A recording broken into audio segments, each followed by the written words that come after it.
With you, Chris. Well, thank you very much, Mike. It's a pleasure to be back here at the Union Institute, and I'm very grateful to the organisers of the overall programme for having asked me to put together this morning's activities. Ewan's just told us something about high-frequency data. I've very much enjoyed his talk. I'm looking forward to Philip's talk afterwards, also on rather different aspects of high-frequency data. So you should kind of regard me as the dry academic ham in the deli sandwich. So the objective of today's little discussion was really to kind of present some big problems in financial data to the statisticians who are here at the Newton Institute for this program, and perhaps get them hooked on some of these questions. And what I'm going to talk about is very different in character from what Ewan's been talking about and what Philip will be talking about.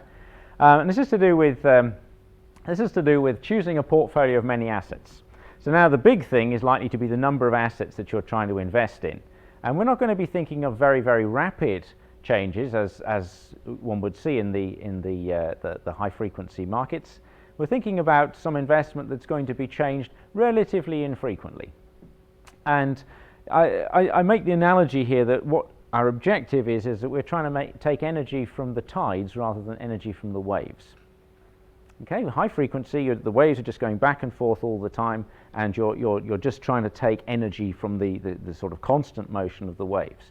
With the choice of portfolio, the sort of problem that would be faced by a pension fund or an insurance company, the objective is to put your money into assets that over time are going to appreciate, and take money out of assets which over time are going to fall. So you're trying to take money out of the tides rather than the waves. So let me just sort of say a few things about models and methods.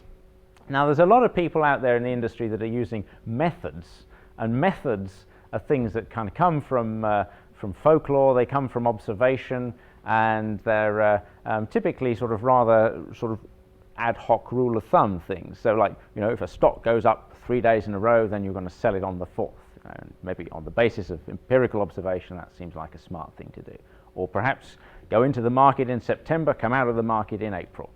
That's not a stupid rule. In fact, most of the returns that you get on stock markets happen in the winter months rather than the summer months. There's strange sort of timing effects that I think if you look at the S&P 500, according to Bill Zimber, virtually all of the return on the S&P 500 happens in January. Okay, so there may be reasons for this, but these are sort of strange observed anomalies. Another thing you might say, the spread between March and April natural gas futures contracts always increases. That's what Brian Hunter at Amaranth thought, but we now all know better. Or another one, favourite one, keep a rabbit's foot under your keyboard and $500,000 cash in your briefcase. So, very popular in the industry. Contrast that with the use of models. Okay, so with a model, the way you would start from is not the trading rule, but you'd start from some model for the dynamics. So you might suppose that, say, daily returns IID multivariate normal. Okay, that's one thing you might suppose. Or you might get more sophisticated and think, well, maybe the prices are some sort of vector AR1 process, or you might get a little bit more sophisticated and say the returns have got some sort of hidden Markov chain around the back and Gaussian noises on top of them, or something like that. But the difference here is that you're not actually saying what you should do, you're proposing a dynamic for the asset prices. And so the methods typically will tell you what you should do, but it won't clearly indicate how much of it you should do, or why you should do it, and crucially, when you should stop doing it. Okay? With a model, on the other hand, you can do some statistical inference. You have then, if you pose a sensible optimization problem, like I wish to maximize the expected log of my wealth at the end of the month, then you can do a calculation, you can do a bit of analysis and work out what the optimal trading rule should be. Okay, so it's a very different kind of game. So just to summarize, how do you know a method is going adrift? How do you know a method is going adrift? You've lost money. That's it. You don't know in advance that it's going adrift because you're just sort of doing this, this is my rule, up, up, down, up, up, down, up, up, down. in, out, that sort of thing, and then suddenly it's down, down, down, up, down, down, oops, right? And too late, you've lost the money. If you've got a model, how do you know that that's going adrift? Well, you're a statistician. If you're a Bayesian statistician, you've got a posterior likelihood. And if that posterior likelihood falls, then that's saying, wait a minute, this model isn't so good. And at that point, you'll turn it down. You'll do less of it or do none of it. So a Bayesian modeling approach would give you posterior likelihoods and therefore degrees of belief in the different models that you're playing with.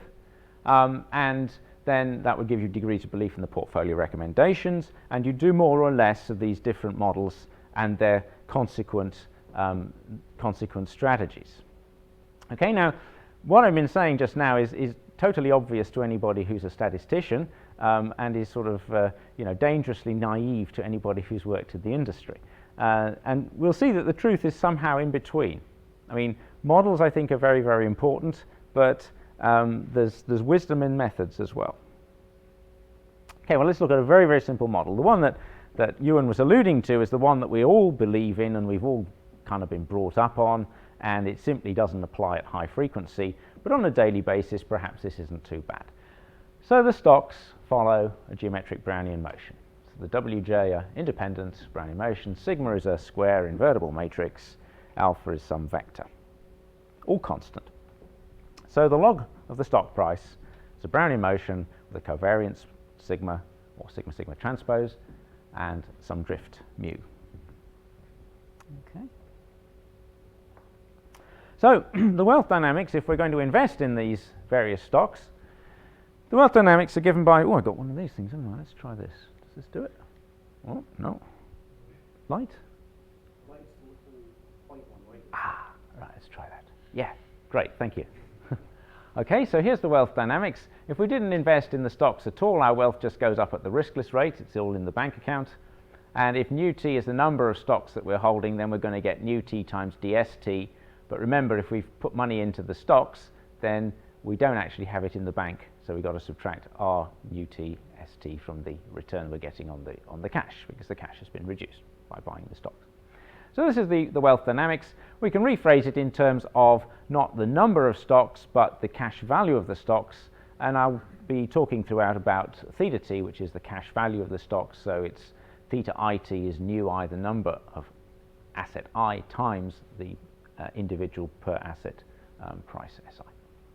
Okay, so these are the dynamics, and this is all very, very familiar and conventional.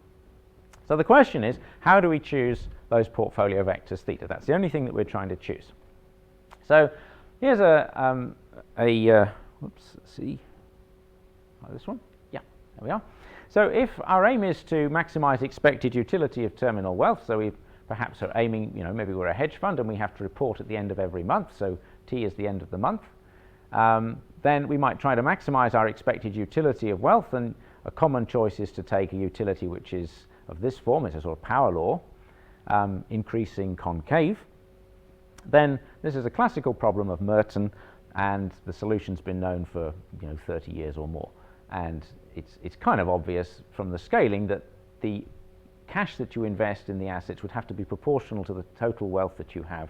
And the proportion, the vector of proportions, this vector of weights, the Merton proportions if you wish, is given explicitly in terms of the coefficient of relative risk aversion, the covariance of the assets, and their excess returns. Okay, so this has been known for years. Notice that actually, while I've spoken of proportions, they're not. I mean, some of these entries could be negative. The sum does not have to be 1. Now that's all well and good, but if we were going to try and apply this in practice, we'd need to stick in a value for r. Well, we just put r equals 1, let's say for the sake of argument, but we don't know what v is and we don't know what alpha is. So what do? Do we just kind of plug in point estimates for these things and charge on? Well, we could do. And in any case, are the distributional assumptions that we're making about these asset returns credible? So these are problems that we'll have to face. Okay, well, let's look at some data. These are the stocks of the FTSE 30. Now, you can get this stuff off Yahoo Finance if you want to get it for yourself. I think not at liberty to distribute the data I got, which came from a somewhat cleaner system than Yahoo Finance. So if you're going to go to Yahoo Finance, you're going to have to waste time, making the days match up and all that kind of junk. But this came from a system where all that had been done already. So here we go. These are there's 30 of them, so you can just eyeball these things. This stock, Compass Group, there was no quoted prices before that date, so that's why it's zero down there. And this is actually an issue with the FTSE 30, because the composition of the index changes fairly frequently. So you won't see ICI in here or Boots, because Boots has been bought by a private equity firm, I think, and ICI got bought up by some non-UK company. So these famous names have disappeared. Ladbrokes, well, that used to be Hilton's, but Hilton sort of spun off the hotels.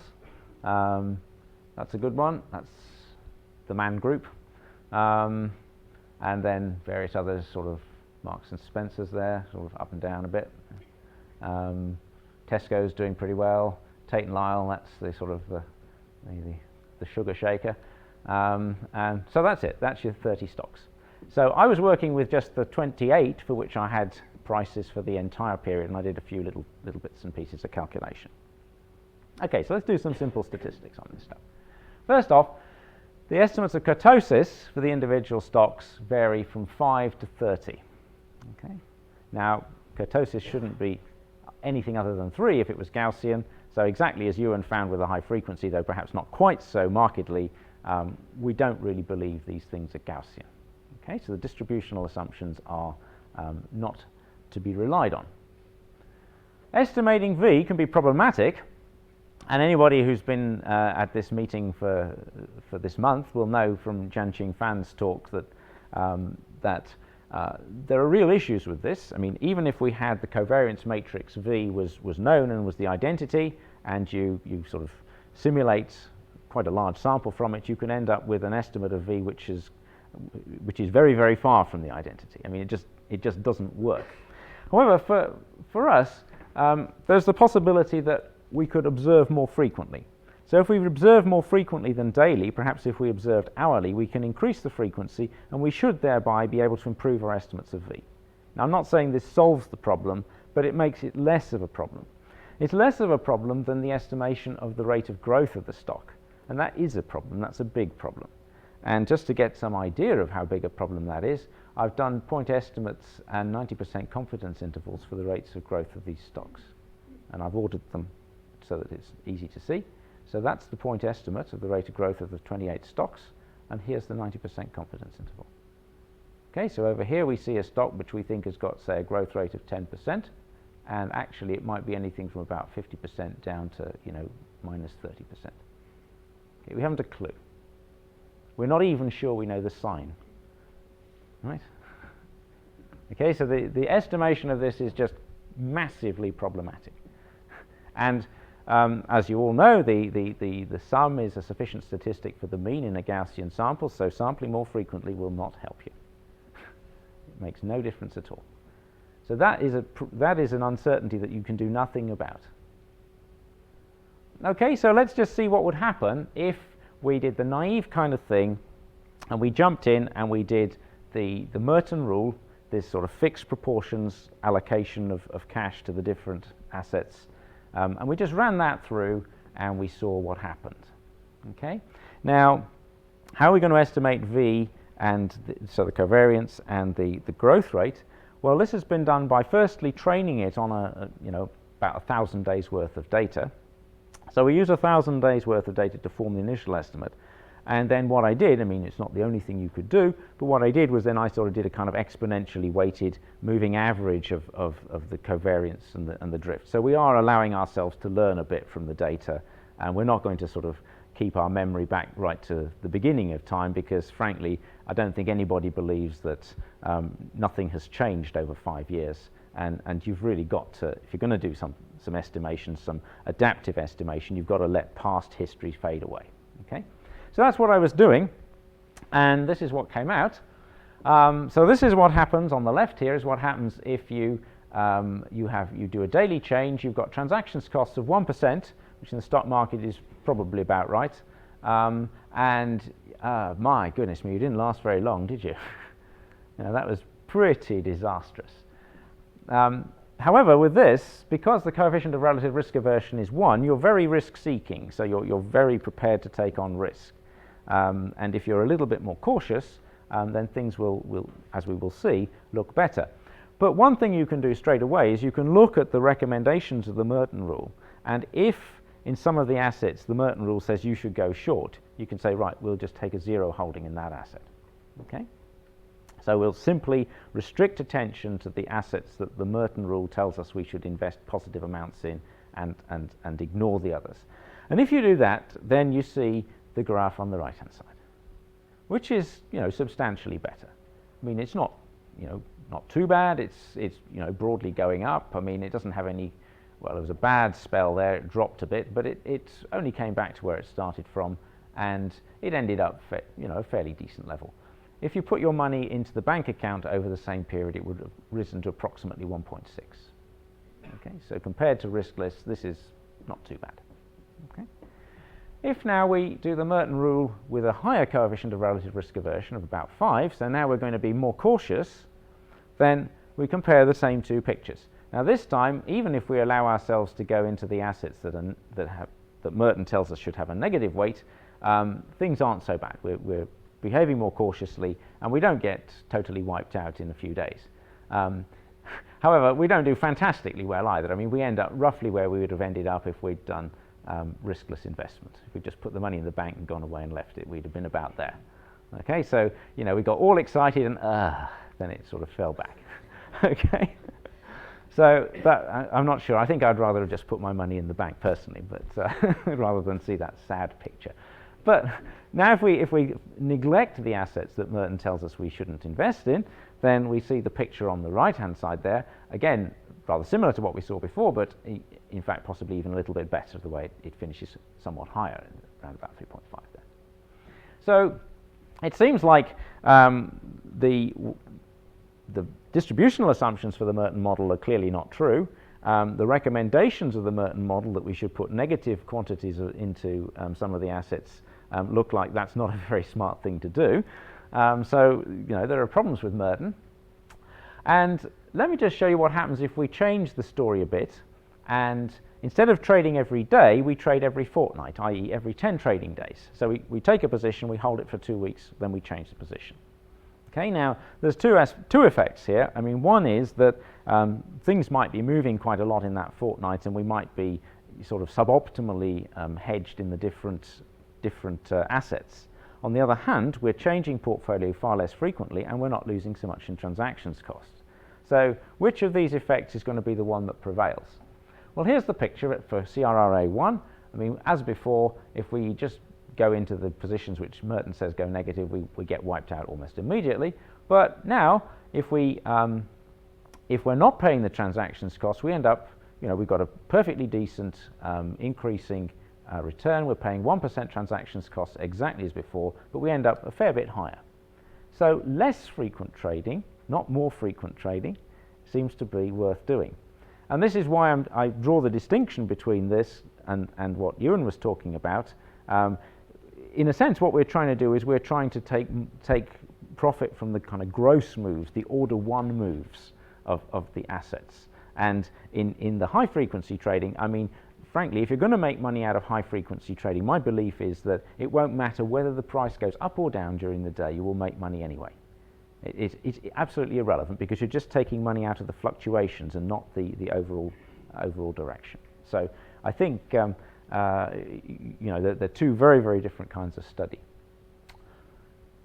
And this is what we get for Merton with CRRA5 and the same fortnightly trading. And things weren't too bad with CRRA5 if you use the negative things, but the second half has basically done nothing for you. The second half of the period has produced no return at all.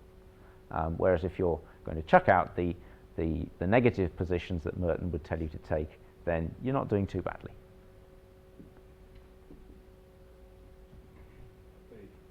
The y-axes are rather different. Oh yes, that's a good point. Yes, the y-axes are very different. Yes, the y-axes are kind of colossally different. Yeah, I mean, some people might say they'd prefer to end up with 26 than 4, but that's a value judgment, really. I don't know actually. I'm not quite sure because you see the thing is that probably the Sharpe ratio for this thing is better than for this. I mean, if you've got a drawdown penalty, if you were, if you were trying to, I think if you were sort of investing somebody else's money, they would be delighted with you up to this point, and by this point, they've probably taken their funds elsewhere. Right? I mean, if you produce no returns for that sort of period, like a year, and you've gone up from 22 to 40 and back down to 22. I think it's likely that your clients will be looking elsewhere for their return. That is unambiguously true. There speaks the voice of experience. Yeah. So you've got, drawdown is a perceived bad thing, and this track, which is kind of basically going up fairly steadily. Okay, you'd have to sort of talk fast that month, but the rest of it you don't need to justify too much. I think you'd find clients would be quite happy to put money in that, thinking that's a sort of fairly safe, much better than riskless return. Okay, so let's sort of do a little trading autopsy on this stuff. So despite the fact that the distributional assumptions of Gaussian increments is clearly false, and despite the problem of estimating the parameters of the problem, when we just stick point estimates, kind of adaptive point estimates, into the Merton rule, and we do the Merton rule, it seems to work quite well. Yeah. So why is that? Why is it that, despite the fact that the model's inappropriate, it's leading us to something that makes quite good sense? Well, one thing to notice here is that if the increments, if the returns are not normally distributed, but normally distributed multiplied by some independent scaling factor, then the Merton rule is still approximately optimal. Okay, so the strict Gaussian distribution is not required for this to be the optimal rule. Okay, so we have a sort of a degree of robustness here, that strict Gaussianity is not required. A bit of random scaling, you're still doing the right thing.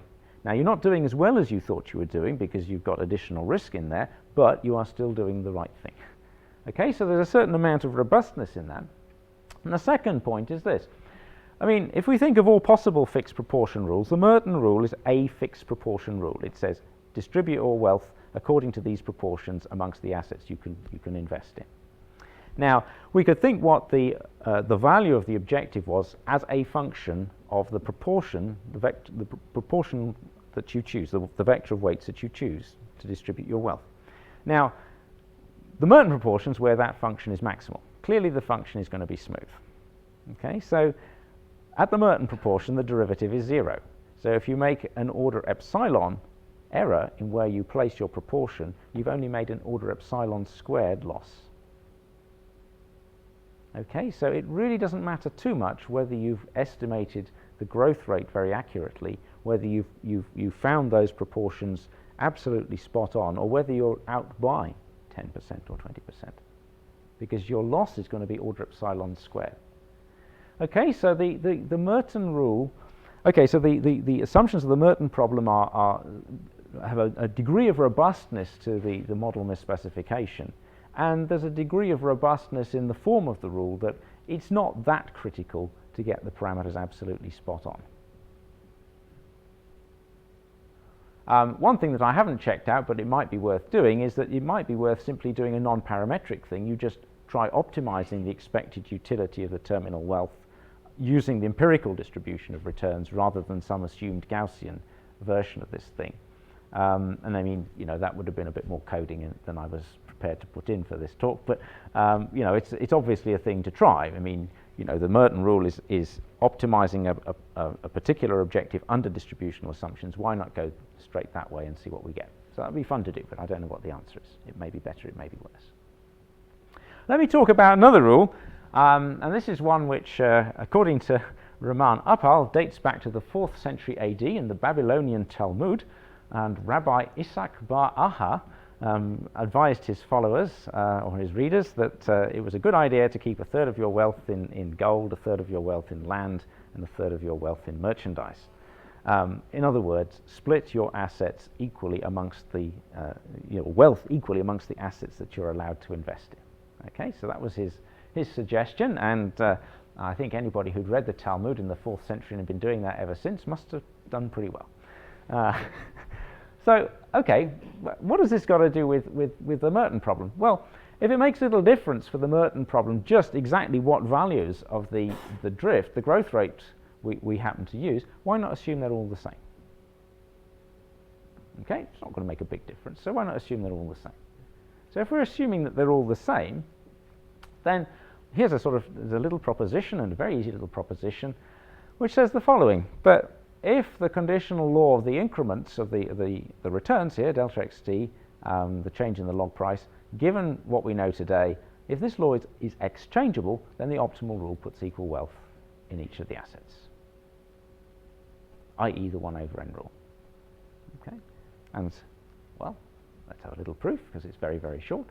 So without any loss of generality, we'll suppose that all of the assets today are worth 1 because we could scale the amount that we're putting in them to accommodate that.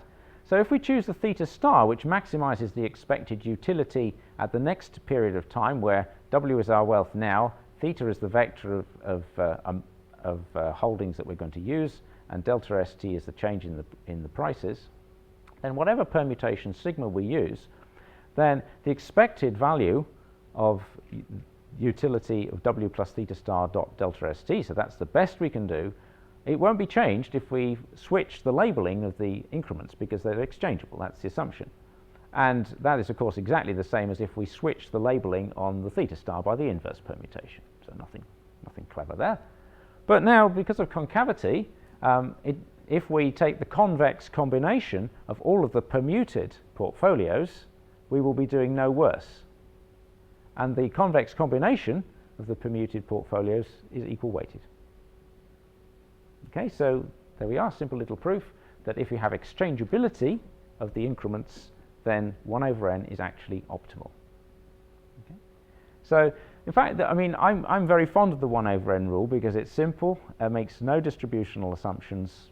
We're not assuming Gaussian, log Levy or anything like that, and it's remarkable how effective and how how good a benchmark that is. It's surprising how well this thing works. To me, one way you can think of this is you can understand why this is such a good rule is the following.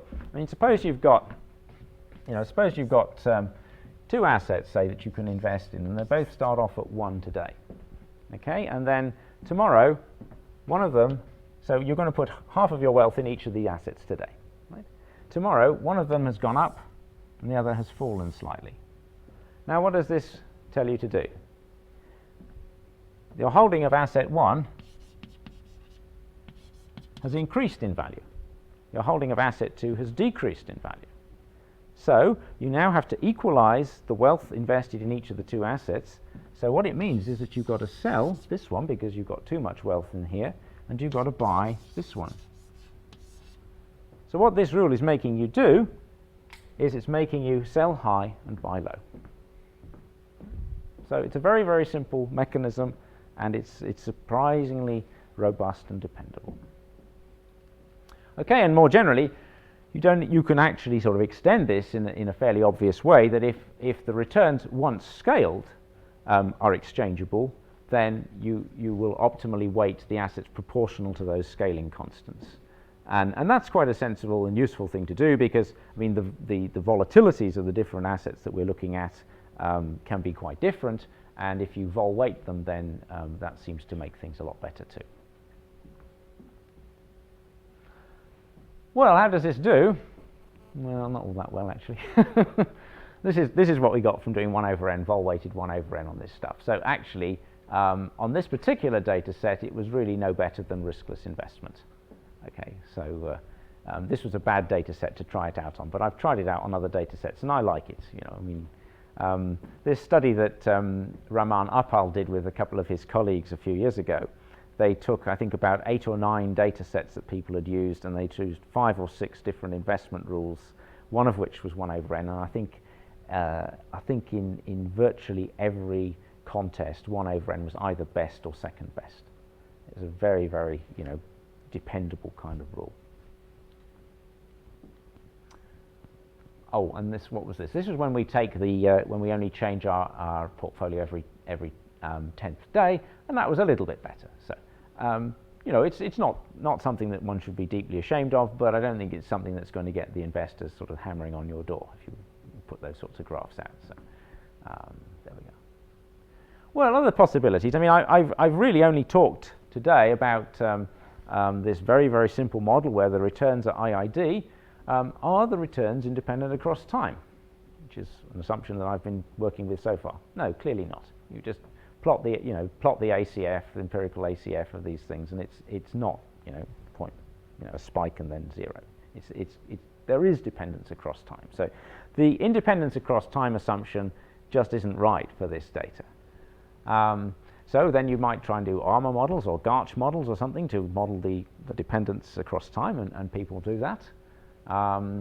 You might say, well, what about, say, business cycle effects or hidden Markov models? So it could be that this dependence across time is being driven by something else. It could be that there's there's some sort of kind of state of the economy variable somewhere, so that when the economy is cheerful, things are going up. When it's not cheerful, things are going down. So that's how the dependence between the returns is happening, because you're either in a rising or a falling state of the world. That's a possibility.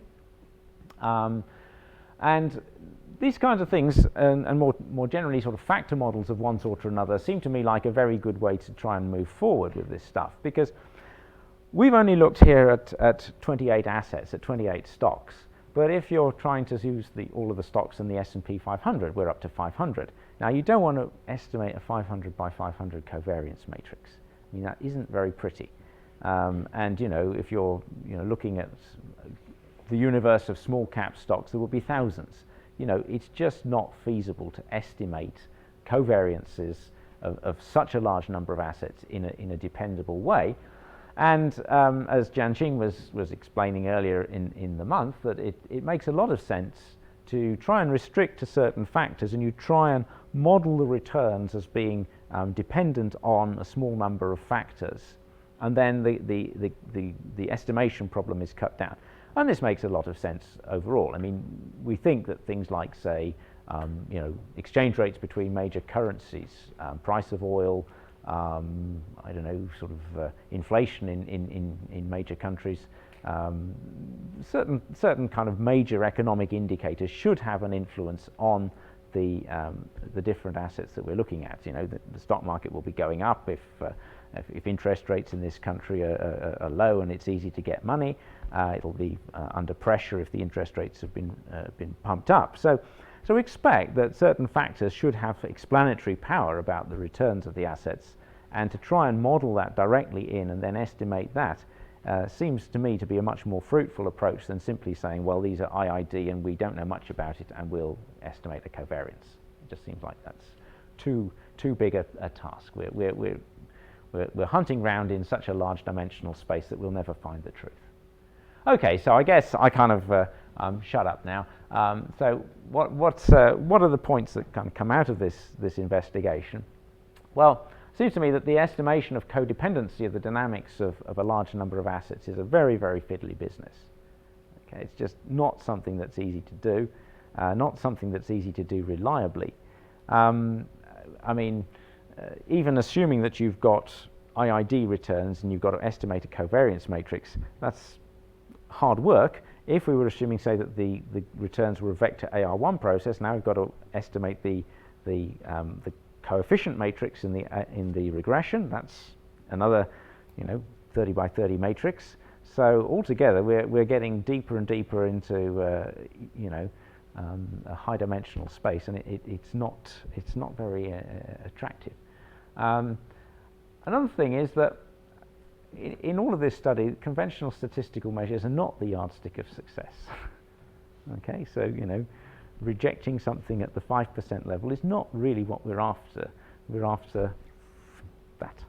Okay, and it's sort of so one has to have a slightly different view of what constitutes success. It's not a standard kind of statistical problem. And as we've seen, If you have a model and an objective, then you could deduce a strategy from that. That's just mathematics. You know, it may have to be done numerically, but you can deduce a strategy. But the strategy can still be quite good, even if the data conclusively reject the model. Okay, so just because the data says the model is junk doesn't mean that the rule is junk. So maybe the guys in the market have got some sense that they don't rely too much on the models, they rely more on the rules. One thing I sort of worry about, and maybe this is a problem that people in statistics are better able to answer than me, but you know, if you're looking at likelihoods of different models defined on different parameter spaces, how are you going to compare them? You know, if one model's got like 5 parameters in it, another's got 30 parameters, you know, what does a likelihood of 80 for this one mean relative to a likelihood of 60 for this one? I mean, how do you compare them? And it seems to me that when we look at how these things work, that models where there's a degree of robustness are likely to be ones that are going to work better. Okay. The 1/n rule works well, to my mind, because it's got this enormous robustness that we're not assuming anything about the distributions other than exchangeability. We're not even assuming conditional independence of tomorrow's increments, given what we've seen today. I mean, they could be dependent, but as long as, given what we know today, the returns are exchangeable, then 1/n is the best thing to do. So we don't need to make any modeling assumptions. That's an enormously robust rule. Okay? And indeed, to some extent, the reason that the Merton rule was working well was because it has quite a lot of robustness in it. It doesn't matter too much if we've got the growth rates wrong. And it doesn't really matter, you know, too much if the multivariate Gaussian assumption has been skewed by some random scaling. Okay, so robustness is a desirable property, but then, you know, how do we quantify degree of belief? This is a sort of, you know, Bayesian non-parametric thing, and I don't know how to handle that. So it seems to me that there's you know, there's some real kind of conceptual issues for statistics here that are of independent interest, and I think would be of great value if anyone could give a good answer to them. Yeah.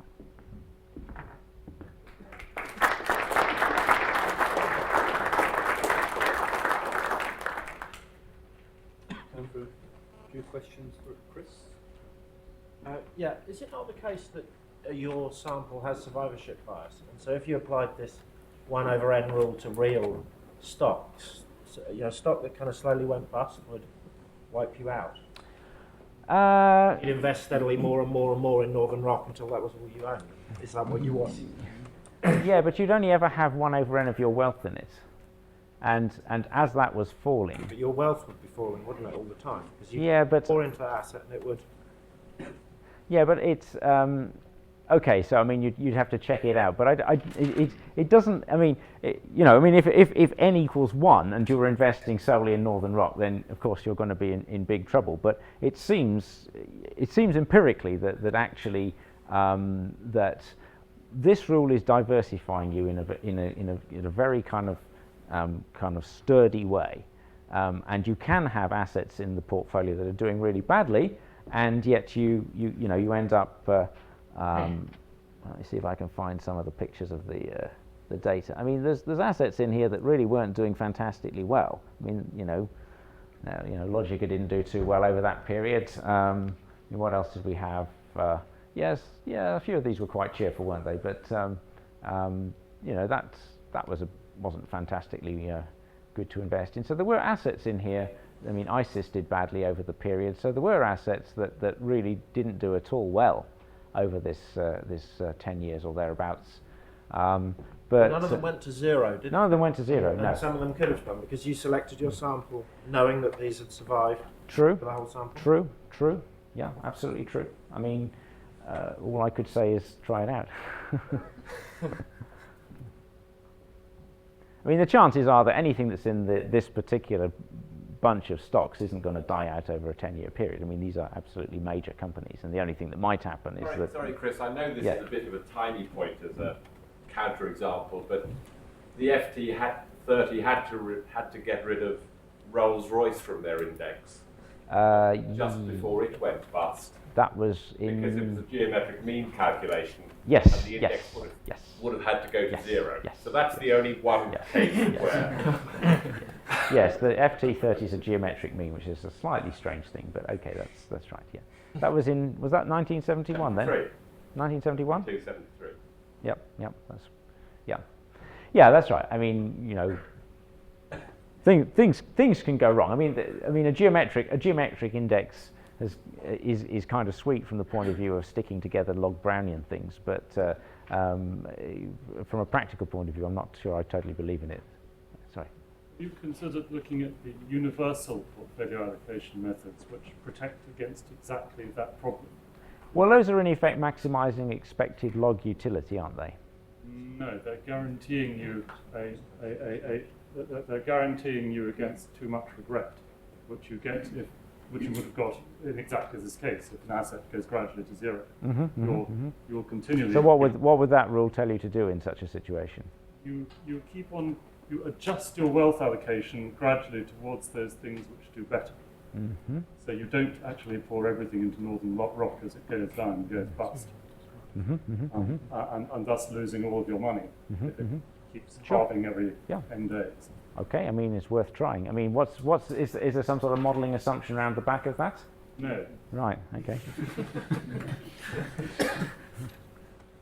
Simon. So this is an ignorant question, but just how robust is that Merton rule to the scaling distribution? Can it be any scaling distribution?